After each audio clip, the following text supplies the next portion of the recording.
He's got like a channel on YouTube, I think, or something. Yeah, I don't know. Yeah, you're doing so good. All right, we're here with Nicole, aka Snowflake from beautiful Nashville, Tennessee. How are you doing? I'm okay. How are you? Good, Nicole. I wanted to first get some information from you.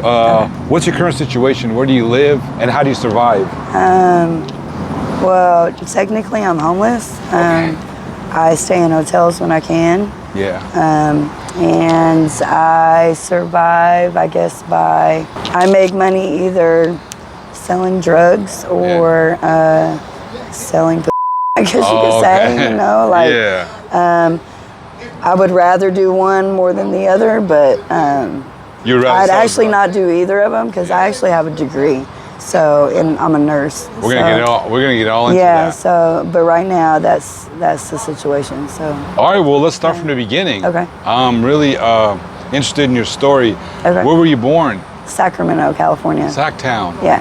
All right. And then where were you raised? I moved to Nashville when I was 13, so it was 1998. Oh, okay. And I'll be 37 next month. So. Okay. You look younger. Yeah, I know. Are you healthy? Stay healthy? Do you drink a lot of water, good food, or? Definitely not. No? No. Okay. Definitely not. I try, you know, but.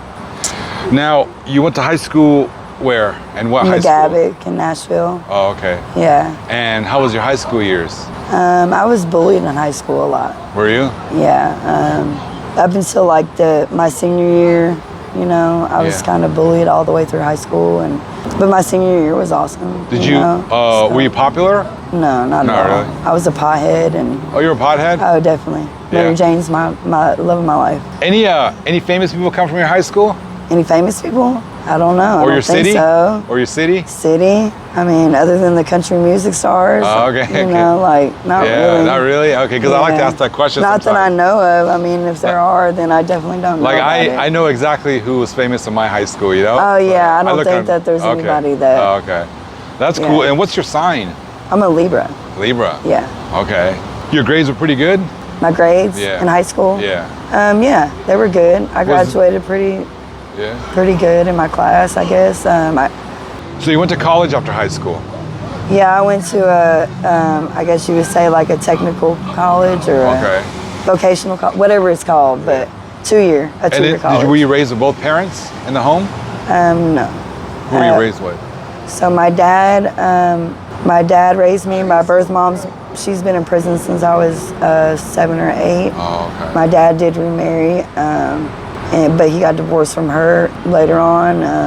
So yeah. Okay. My birth mom, she's been there for a while. I think she got out in like 2005 or something. Okay. But and I've only been in contact with her twice, but I don't really talk to her because the reason she's in prison is because of some things that happened to me and a couple other girls. Oh, when you were younger? Yeah. Oh, do you feel comfortable talking about that or no? Yeah, so... Hey everyone, just wanted to pause for a second and thank you so much for choosing to click on this video. If you like what you're watching, please visit the channel to check out our backlog and stick around because we're always posting new content. All the information about us you could possibly need, including our contact information, website, Cash App, and what information regarding our guests that we can provide will be in the description box. If you're interested in supporting the channel with more than your valuable time so we can keep bringing you more content, consider supporting our line of recovery apparel and accessories or send your contributions via Cash App. Once again, thank you so much for being a part of this community. Her and her boyfriend molested and raped me and my 2 other girls. The 2 other girls were not siblings or anything, but my little sister was also there, and some stuff happened to her too.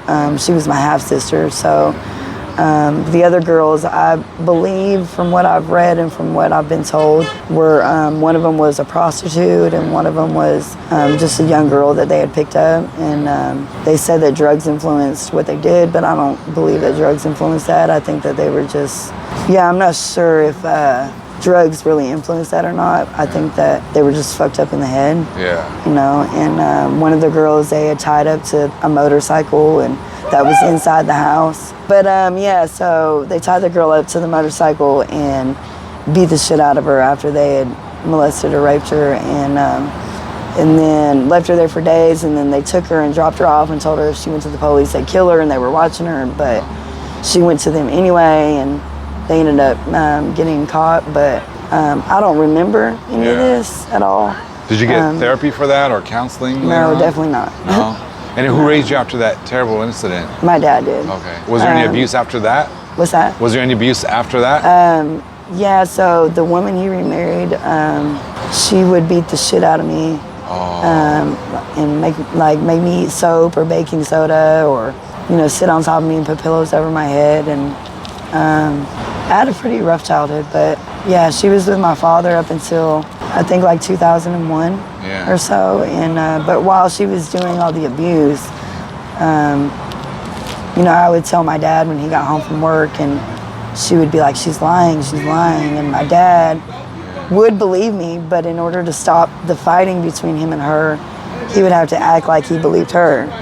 And that was pretty rough, because my dad and I were like, up until he passed away, we were really close. So I didn't understand why he wouldn't stop her from doing it, and she did it all the way up until, the beating constantly, almost every other day, happened until I was at least 12. Oh. And then she still would open hand, smack me in my face, or hit me up until I was 15, and I finally hit her back. You did? She had hit me in my face for not doing the dishes, and I just had enough at that point. Had enough? Yeah, so. And then how'd you get out of the house? Get out of there. Went to college? So, no, I actually got married when I was 18. Okay. Right after, so I graduated high school when I was 16. Yeah. And then went right into the 2-year, which, so I got married right after I think I had just turned 19 years old. Okay. I had already graduated from the 2-year when I got married, though. Oh, okay. So I got married in January of 2005, and I married a guy that was in the Air Force. Okay. I was married for 13 years. I got divorced I think it's been about 6 years now. Okay. That's a lot of the reason that, I say reason, I'm not making an excuse, but a lot of the reason that my situation is what it is. My dad had passed away in 2013. Shortly after, my husband and I, we were separated in 2012, so when he passed, we had gotten back together, and we were trying to work things out. So up until 2016, we were trying and just couldn't mend things back together. But 2010, I had started doing pills, taking pills. Before that, I was an alcoholic. So I've always been addicted to something. Yeah. But yeah, 2007, I found out I was pregnant with my little girl. She's 14 now. And I had stopped drinking because I was a heavy alcoholic. I drank like a 24-pack of beer a day. I don't know how I kept it down. I'm so small, but in the military, when you're married to somebody in the military and you're underage, they're your guardian, so you can drink on base as long as they're with you. And then I also lived in Germany for a little bit. I stayed over there, so I was able to drink there. So I started drinking young. And so I was an alcoholic, but when I found out I was pregnant, I quit cold turkey. I had my little girl in June of 2008, and everything was was great, but I had some postpartum and some issues that I never dealt with from my childhood, so I had started working for hospice, and I had taken care of this couple that were married for 50-something years. One had dementia, one had Alzheimer's, and they died within 2 days of each other, and it kind of messed me up, because right after that, my husband's grandmother had passed away, and then his other grandmother and grandfather had passed away.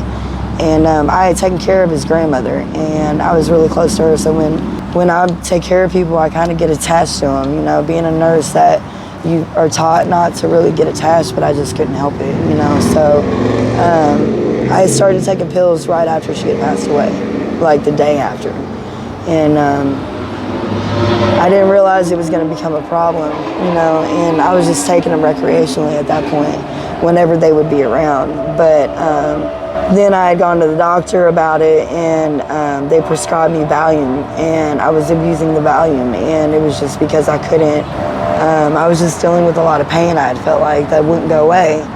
So then I got into a really bad car accident. I had only taken the Valium and did the Valium for a short amount of time, and then kind of just didn't do it like that. It just wasn't my thing. And then I got into a car accident, and they started prescribing me Lortabs. And it was not just that, but I think my epidural from when I had my little girl had messed my back up as well. So my back was just really messed up. The epidural didn't take, so I ended up having her and feeling everything, by the way. But the car accident, it just really messed up my neck and my back. And so I was taking those, and then when the time that I was taking those, the regular doctor was prescribing those pain pills. And in the middle of that is when they started sending you to a pain clinic. So at the pain clinic at that time, you know, everything was new, like going to the pain clinic and getting referrals to go and all that stuff. So I was still smoking weed. Like I said, I love smoking weed, and weed's just, I don't know. Yeah. Weed is very medicinal. Yeah. And it's helped me get clean many a times. So, but yeah, so I was still smoking weed, and I got drug tested, and they told me that they couldn't have me at the pain clinic anymore because I was smoking weed, and prescribed me one last prescription of Lortabs, and I freaked out and was like, I touched my mic. I freaked out and was like, what the hell am I gonna do? I'm not gonna have any pills. Well, at the time I was working at Comcast, and I was a billing and repair technician for Comcast, so I worked in the corporate office and took phone calls and stuff. And I had met this girl, and you know, like, once you start taking pills, Can you scoot over just a little bit? Yeah, sorry. Once you start taking pills or start doing drugs, you kind of get into, like, you're able to point out those that do pills or take drugs or do drugs or sell drugs. Like, you're just able to do it just by looking at somebody. So I met this girl, and I knew that she could find some pills, and I knew that I needed them. And she introduced me to my pill man at the time. He's passed away now, but yeah, I called him Papa Joe. Papa Joe? Yeah, and he was the pill man, I'll say that. Like, whatever you needed, he could get it, but it was just pills. Yeah. And I wasn't really in the world of heroin and crack at the time. So, and even then, like, I didn't think that existed anymore. I don't know why, but I mean, I knew that it did, but I just didn't think that it was a big thing. And, but anyway, I continued to buy pills, and then my dad got sick, and my husband wanted to separate, and it was just, my world started to kind of change. It didn't really crash down yet, but yeah, so yeah, that was the only pain clinic that I went to. I had started buying them off the street, and I continued to buy them off the street. And that's when it spiraled out of control, starting that time? After that? Yeah, so right before my dad had passed away is when it really got bad, and I was without my husband. I didn't know what to do. I really didn't want to be without him. I did want to get back together, but there was a lot of trust issues and some things that I had done during our separation that he didn't really understand and didn't know if he could, you know, forgive and forget. And I understood that, but at the time, I didn't understand. Was it infidelity? Like, were you? Infidelity, the drugs, or the pills, you know, being absent in my daughter's life, not giving him the attention that he needed. You have one child? Yeah, she's a little girl. She's 14 now. You still talk to her? Oh yeah, definitely. Okay, good. I talk to her more now than I ever have, not that I ever have, but that I have in my in the last few years. But so yeah, it started getting really bad, and luckily he took me back, and he wanted to work things out. And I mean, this man was, and he's still the greatest, you know. No, take your time. It's okay.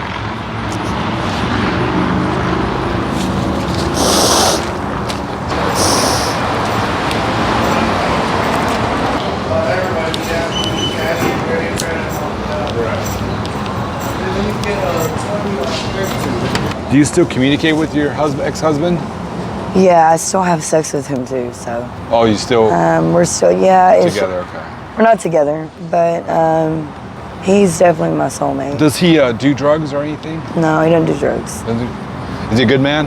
He's a great man. Is he? Yeah. He lives in Mount Juliet, and he works for the railroad for CSX. Okay. And he's ex-military, but he also does all the fireworks shows for the Titans games, the Sounds games, the soccer games. We should 4th get of clean. July and all that. Why don't you get clean and get back together? Yeah, I tried that. Well, let's talk about. Yeah, so. Have you ever been to rehab? Yeah. Okay. What's the longest you've been sober? How long has I been sober? Yeah. 2.5 years. Okay. What caused you to go back? But that wasn't with rehab though. Oh, on your own? Yeah. That was the first time I had gotten clean. When I was on the pills, I went and got clean after my dad passed away. Okay. And flew to California. My older brother still lives out there. So I flew out there and asked him to help. And he kind of weaned me off of the pills. And he's a UFC fighter, so he eats real healthy. And then UFC, like the... Yeah. He's a professional fighter? Yeah. What's his name? His name's Jeff Morris. He's retired now, but... Jeff Morris? Morris, yeah. He fights for the UFC? He did. Oh, yeah, wow. That and the King of the Cage. He won 2 title belts for King of the Cage. Okay. So no one's messing with you when he's around. Yeah, right. They still do. They don't know about my brother out here. When you're in the streets, they don't really... They don't know about any of this stuff that I'm telling you. They kind of just know who you are and if they could take advantage or not, and if they could sell you drugs or not, or if they could pimp you or not. And speaking of pimping, can we talk about the? Sure. Now, do you have a pimp? Do I have what? A pimp right now? No, hell no. Have you ever had a pimp? No, hell no. Okay. Do they harass you out here? Because I see the pimps here all the time. Okay.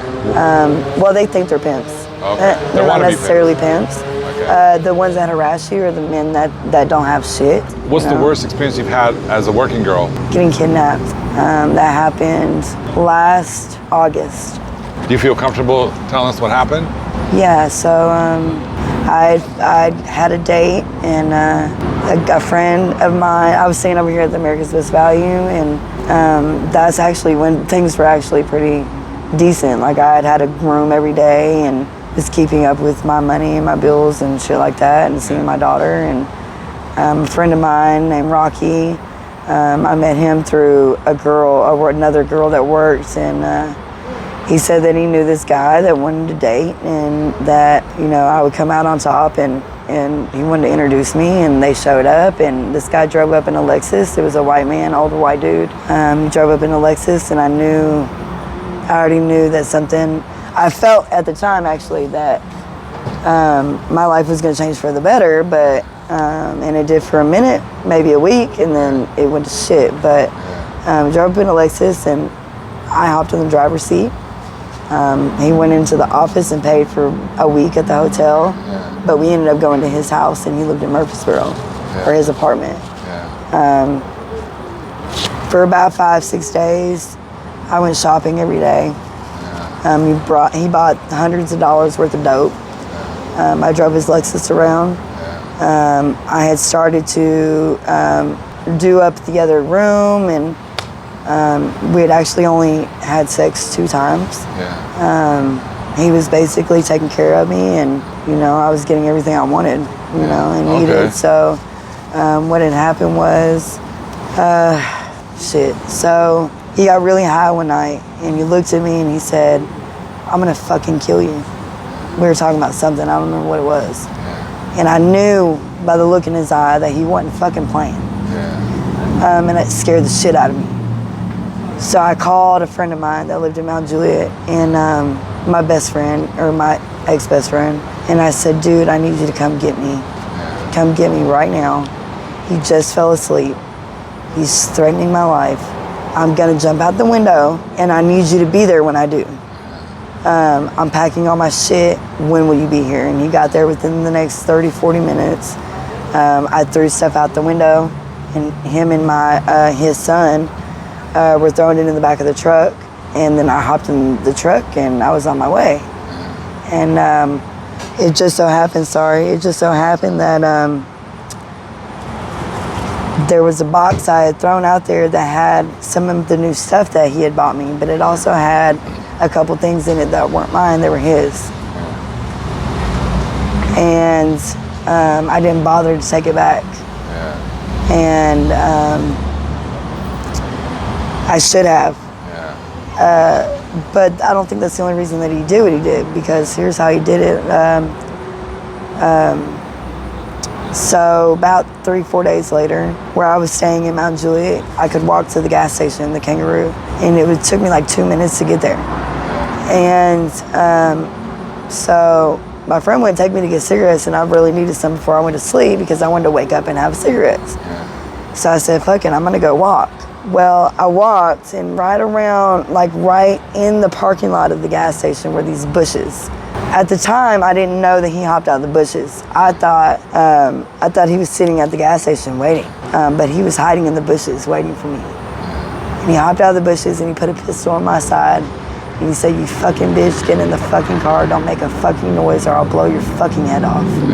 And the car was right there at the time. I didn't even know how the car got there. Well, he had the friend that introduced me driving, and me and him got in the back seat, and he started pistol whipping me from Mount Juliet to Murfreesboro. Hitting me, punching me, pistol whipping me, and calling me names and telling me that, he told me not to steal from him and I wasn't gonna get away with it. He was gonna chop my hands and my feet off, and then he was gonna let me slowly bleed to death, and that I might want to call my daughter and say goodbye to her. Seemed like the car ride had taken fucking forever. Like forever. And Mount Juliet to Murfreesboro, that does take a minute though, it takes a minute to get back, but anyway, and I also remember that he wasn't in the same car. I don't know where his red Lexus was, but he was in a different car. So, which I found out later that was the car he had bought me. He had bought me a car. I guess the day that I left, he had bought me that car. So anyway, he pistol whipped me all the way to Murfreesboro. We got there, and he put the pistol to my head when we were still in the car, and he said, "If you make any noise or get us any attention, I'll kill you and then I'll kill myself. Don't draw any attention to what we're doing." And I listened, because you learn, like, if I'm one of the ones that likes watching, like, shows about, like with CSI or Criminal Minds and Forensic Files and stuff like that. So you kind of learn to do what the fuck they say. And so I was like, okay, do what he says, do what he says. So we walk into his apartment, and he ties me up, and he makes a shot of heroin. And of course I had been doing heroin at the time, so he knew that. And but he smoked crack, he didn't do heroin. So anyway, he ties me up, and he had made a shot of heroin, and he shot me up with it, and I don't remember a damn thing after that, except for waking up in the hospital. They said that, I guess I had told them, all my paperwork, by the way, said not conscious, not conscious. I guess I had told them that I got away when he went to go cut my hands and my feet off, and I ran out the door and I pulled the fire alarm. And because I guess the neighbors wouldn't help, they were freaked out because I was screaming and banging on the door. And I had ran across, a couple breezeways and did that. But the fire alarm, I already knew the fire alarm was going to bring somebody, So anyway, they said that they got there, and I had told them what happened, and they arrested the dude. I never went to court over it though, because I was scared that if I had gone to court, that he was gonna fucking kill me for real. He never came and looked for me, but there's still days that I wonder, what car he's driving, and if he's. You think he's out now? I mean, he never did any time. He didn't do any time? No. Oh, because he didn't go to court. I mean, I would have figured the state would have picked it up. But I'm not even sure what happened. What do you think? What made him snap? The drugs? Oh yeah. Drugs will make you, the crack especially. Drugs are like a mood enhancer. And when you think about one thing on that drug, like something, for instance, a lot of people out here think about sex. When they smoke crack, they want you to suck their dick while they smoke crack, or they want you to lick their or blow smoke on their dick or their or they think about sex. So when they think about sex and they hit that crack pipe, that mood is enhanced. So he was really pissed off, I guess, and he was determined to kill me, and he knew, that, I guess, but you can also smoke too much crack, you can do too much, and he had just done too much, but also, I had taken what I had taken, and I didn't return it, but I was also scared. That's not an excuse, and maybe I should have had somebody else take it. But he didn't even listen to that. He wouldn't even give me that time of day. I've been kidnapped twice. I've been raped multiple times. I've beaten more times than I can count. But girls they either get robbed and beaten when they tell a dude no, that he can't pimp them, or kidnapped and then pimped out, or So it's really hard out here. Like I've gone through a lot. have you been of to shit. jail before? Hell yeah. Okay. Yeah. You have a record then? I mean, misdemeanor record. Misdemeanors? Yeah, Okay. not felony record. What would you like to see yourself doing in 2 years if you can get clean? It's not necessarily about the getting clean part for me.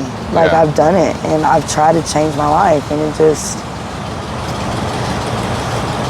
It's okay.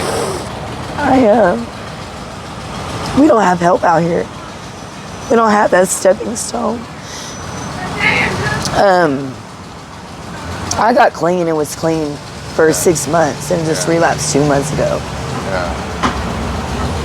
And I was in Texas. I got stuck in Texas. The Greyhound left me at the gas station. I was on my way to Sacramento. Yeah. And I was going to get clean again, you know, but this time it was for heroin.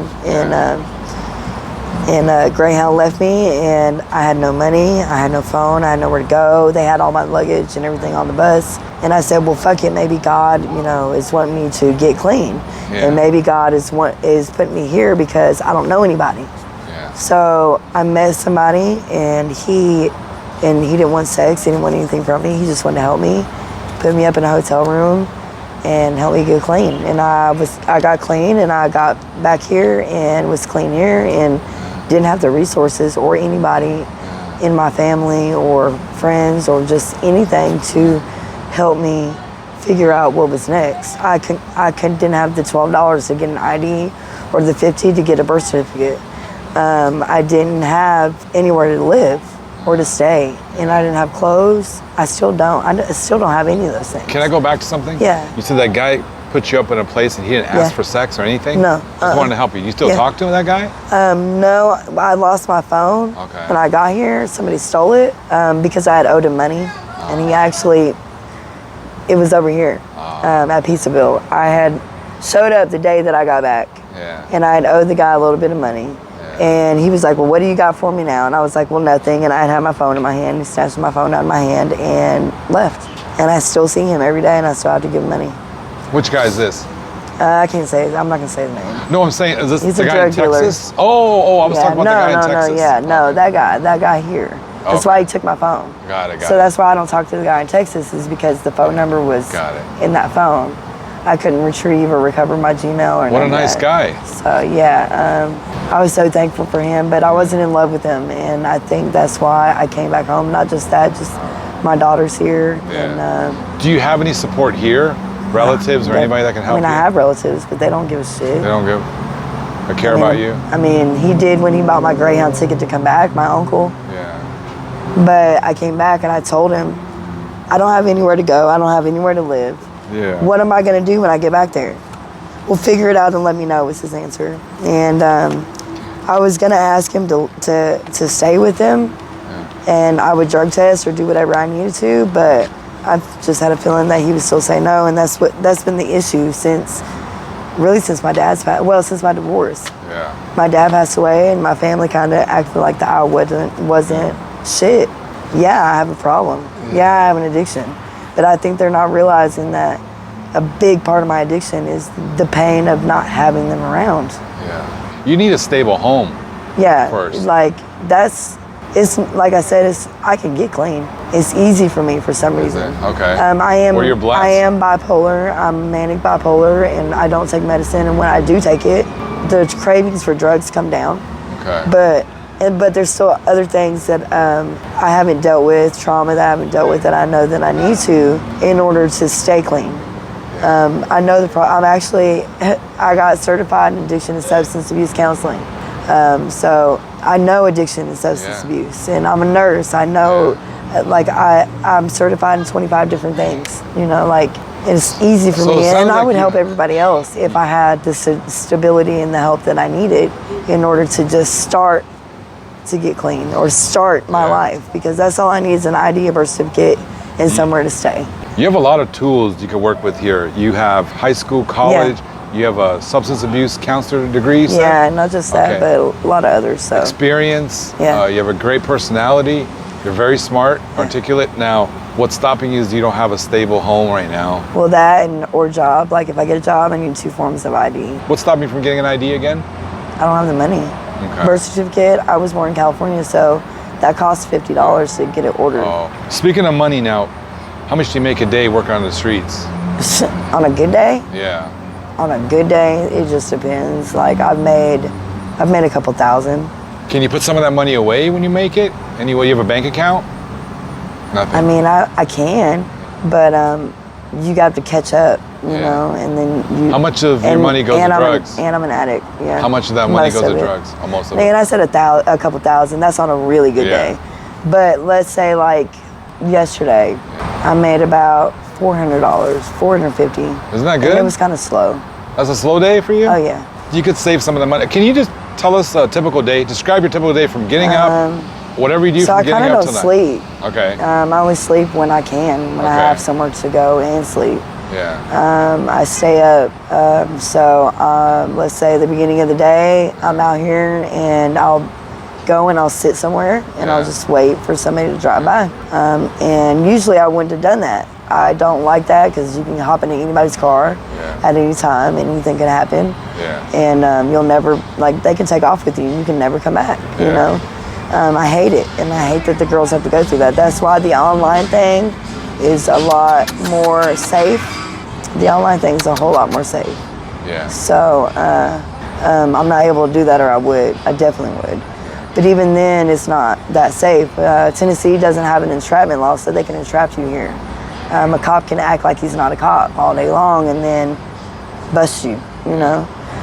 So online's kind of tricky. You got to know what you're doing and what to say and how to say it. Yeah. You have to take those men through certain questions and procedures and make sure that they're not a cop before you have them come to your hotel room. Most girls that do the online have 2 hotel rooms. Yeah. One is for their own, you know, where they lay their head, and the other one's for work. Okay. They're usually side by side. Me, I'll give somebody money to come and sit in the hotel room with me, a guy for the most part, or a girl, but mostly a guy, like a best friend, to just be like the protection and the guy and the muscle that I need right there. And some people would say, "Oh, he's your pimp." No, he's not. Yeah. He's not taking all my money. Yeah.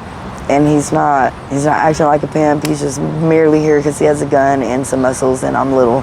Yeah. So I guess throughout the day, I just kind of walk around and I just wait. Yeah. I just wait for somebody to show up that they'll roll up and they'll say business. Yeah. You know, a Mexican will roll up and be like business. Yeah. And that's what they'll say. And a lot of girls, they'll run up to the cars here, but I'm not going to run up to the car. First of all, you don't know who it is. Yeah. Could be a cop. You know, like, when you run up to that car, us girls, like, if you talk about it, you're going to jail. Speaking of cops, what are some red flags you look for before you get in a car? First of all, like, if you are out here, you know exactly what they look like. Yeah. Because they could be you. Like, it could be you rolling down the street, and I can look at you and be like, he's not a cop. Yeah. It's just how you look. But let's see. But a lot of us, and I'll tell you a little secret, I don't know if I should even tell you this, but the men that do business and the women that work, we will grab your penis, and we will ask you to grab us from inside the car. I've heard that. But even then, like, I feel like they'll still do that, you know what I'm saying? Like, so you'll never really know, but I kind of just look at how they are, and I'll ask them if they smoke or if they do any drugs. And really, I don't even ask my clients or tell them that I do any drugs. A lot of them don't know. Yeah. The only ones that know are the guys that I buy from. You know, because once they know that you're on drugs, they're going to treat you a lot differently. They're going to want to pay you less. They're going to want to pay you in drugs instead of cash. And I mean, what's the most you got in a day? The most I've gotten, like I said, it's been a couple thousand. Okay, in a day? Yeah, but in a good day, it'd be between like 4 and a good day, 600 out here. No, by one client. Any client? Oh, one client? Yeah. I've gotten 1,200 off of one client. Okay. Yeah. But that was just him smoking crack. Any good experiences with a client? Like, did you ever make a friend or sugar daddy or that took care of you for a while? I mean, the guy in Texas wasn't necessarily a client, but he was a blessing for sure. Blessing. You need to find that guy. I was at a truck stop. Well, So I got left in Abilene, Texas. Yeah. And Abilene is like outside of Dallas. So I begged this trucker to take me to Dallas because that was the next nearest Greyhound station. And he was like, yeah, I'll take you. Well, this guy was, have you ever heard of Sherm before? Uh-huh. Okay, I didn't know what it was until that day. And I'll never do it again in my life. Never do it again? Oh my God. I thought I was dying. I think I was dying. But you know, it's embalming fluid. But yeah, that trucker was on Sherm, so it took a little longer to get to Dallas. And he was driving a truck? Yeah, it took him a little bit to get to Dallas. So when I finally got there, I was at this truck stop, and he had left me there. Like, he acted like he was going to the bathroom, and then, like, never came back out. And so I was walking across the street to the Shell station to buy some crack. Yeah. And because somebody told me that, you know, that was, like, we call it the block over here. Yeah. And that was kind of like their block, so I walked over there and I asked a couple people, and this girl had some, and she had some edibles. So I hopped in the girl's car, and she took me around the corner and sold me some crack and told me that I could chill in her house, or the abandoned house, and said it was hers, but it wasn't. Yeah. And smoke and do whatever I needed to do, and then, you know, and then if I needed to stay there, I could. Which I was like, okay, well, maybe I should, because I have nowhere to go. I had no money. And I don't know if my family thought I was lying about being stuck in Texas, but none of them would help. Yeah. And I think I say that they think I was lying because I get on Facebook and they're like, Nicole's missing. I said Snowflake, there's my real name, but whatever. Nicole's missing, where's she at? We don't know. But anyway, so yeah, so I smoked a little bit of crack and I got up and I walked out of the house, and this guy come down the street and we looked at each other. And he smiled at me, had all these goals in his mouth. He was an older man, he was like 62, but he looked like 50. And he smiled at me, and I was like, do I know you? And he said that at the same time to me. We both wanted to know if we knew each other. And you know, they say if you look at somebody and you feel like you know them, that means that you knew them in your past life, or you may have known a relative of theirs in your past life.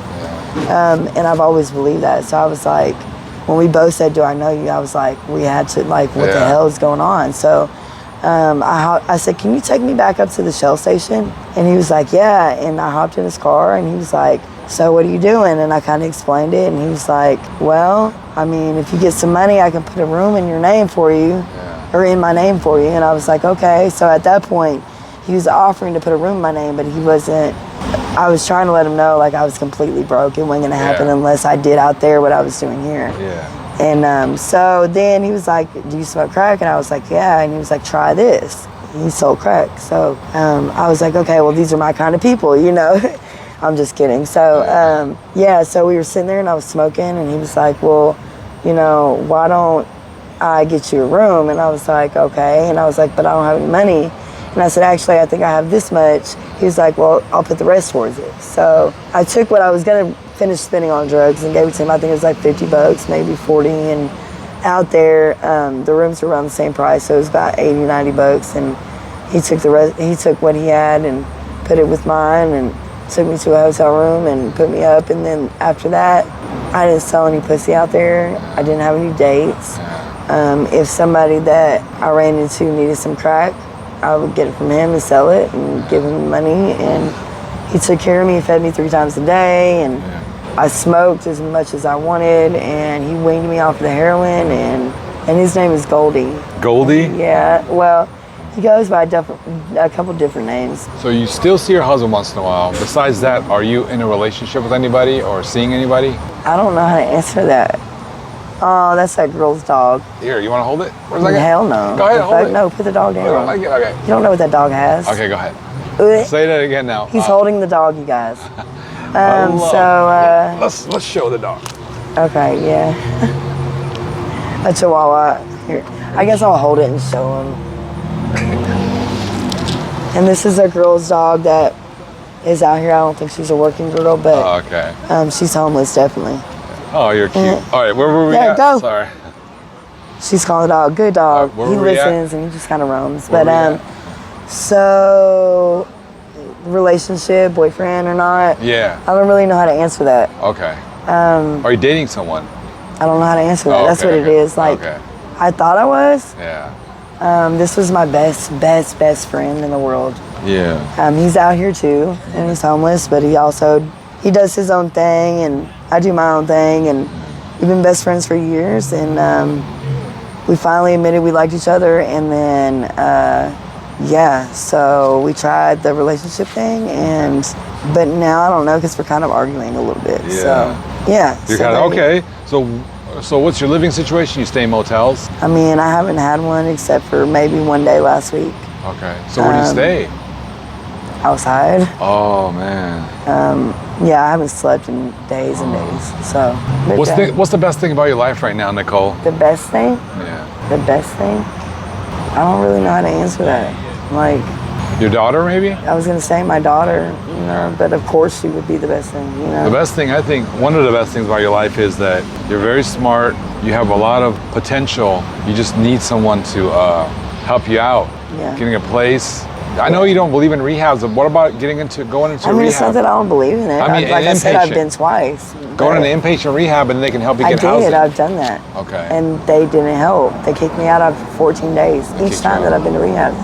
Okay. The first time it was because I helped a guy who actually is also out here too. Yeah. We met in rehab, but somebody called him the N-word, and I was trying to hold him back, and the guy that was called him the N-word came to fight him, and the guy hit me in the head instead, and I got kicked out, and don't know why. Yeah. They kicked me out. I guess because I was involved in a fight. The other time it was because I said the N-word, but not the N-word with the ER on the end. Yeah. I said the N-word with the A on the end. And somebody said they took offense to it and they kicked me out. But like, I've been in there with girls who gone the full program and they need housing and they have to be voted in housing. Yeah. And you have to pay for that housing. So how are they helping? That's not helping. Yeah. How are they gonna have money? They're in rehab. Yeah. You know what I'm saying? And then they're gonna get out and they're gonna need money. How? How does anybody expect for anybody to get clean and stay clean, especially even after rehab? Yeah. Like, that's what the issue is out here. We get clean, and when we get clean, we need help having a place to live and finding a job and surviving until we get a paycheck from that job. But we don't have that help. Like, even halfway houses, you have to get voted in and you have to pay. See, I know how the California system works. I'm not sure about Nashville. Yeah, that's how it works here. But when your video gets posted, our subscribers can maybe advise you on how to. I mean, I just told you how it navigate the worked, and system. if it's any different, I'd love to know. I would Yeah. love to, because, Yeah. I mean, I've Section 8, you know, like Section 8 and affordable housing, like all that, like there's so many restrictions and so many people that need that help that don't get it. There's just so many rules. Yeah. Like, you know what I'm saying? That's why people just end up saying fuck it and staying homeless. Like, what is the point in me doing this and it's so hard and I go through all this stuff and you end up telling me no? Yeah. I went to the women's mission here and they told me that I couldn't stay because I didn't have my daughter with me. I have nowhere to go and you're gonna turn me away because I don't have my kid? I'm a woman. I thought the women's mission was, you know, there's so many rules, it's ridiculous. It's ridiculous that they put rules on people who are homeless and need help. It's stupid. One day I'll start my own rehab, and it's not gonna be called rehab, and I'll have my own program, and it's not gonna have restrictions. I'm not gonna want people's money, and that's all it's about. The pills that help you get clean, the Suboxone, the Methadone, the pills that the Lortabs, the Percocets, the heroin. It's all from the government. Like, it's all replacing one thing with another. The Lortabs and the Percocets are $15 a pill right now. The Suboxone and Methadone on the street are $30 a pill. The Methadone clinics and the Suboxone clinics, they tell you that they'll help you. They just want you to replace that with this more expensive pill that still fucks with your head.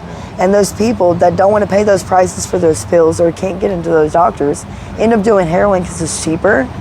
And I get it. I understand it. Like it's stupid that these people say they'll help and they don't.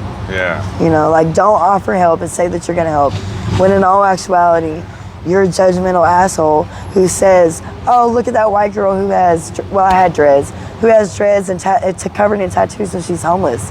She must be a drug addict. I can't go in this Exxon right here because I'm a tatted up white girl who's on drugs. They won't let you in there? I'm a paying customer.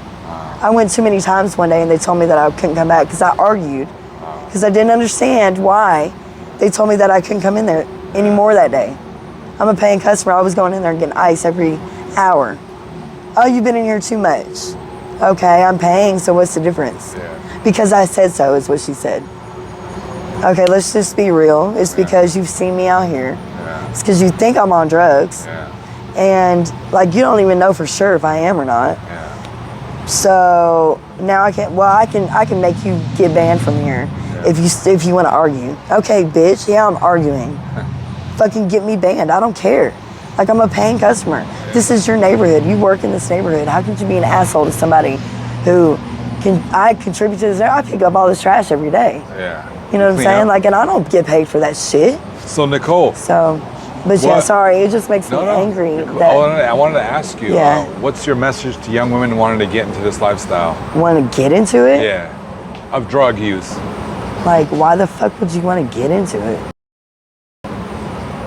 There's many people that the drug use takes, it takes us down a path that we think is going to be, parties and men or women, but just a constant party, and it's cool, and it's, it'll make me street smart. Well, let me tell you, I thought I was street smart. I was born in California, in Sacramento. My dad was in Northaniel. I don't know if you know what that is, but yeah, I know that area. I was raised a lot differently than your average white person, and I don't act like your normal white person, What does a normal white person act like? A stuck-up fucking bitch. Okay. Who says God bless you, or people who have money, who think that they're better than you because they've never tried a drug a day in their life. Well, I mean, and sometimes I do wish that those people would go through a day in our shoes. They wouldn't be able to lace up and make it, like at all. Like, I thought I was street smart because of how I grew up, and I didn't know shit until I got to Trinity Lane. Yeah. Until I was on the street, until I had to absolutely sell to eat that day. Yeah. I just couldn't. I didn't know. I thought I knew, but I didn't fucking know, and I don't know why young girls would want it. Yeah. I don't think anybody wants it. Yeah. I think it just happens. What about prostitution? How would you talk a young lady out of wanting to work in the sex industry? I don't know anybody that would want to work in it. Like, you're a dumbass if you want that.